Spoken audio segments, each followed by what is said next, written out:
கொஞ்ச நேரம் ஒதுக்கி கூந்தல் ஒதுக்கி குறிப்பு எழுதுங்கள் எந்த தோளில்.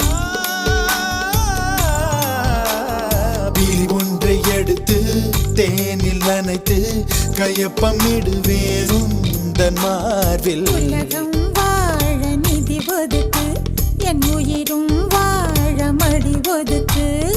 அரசன் வாழ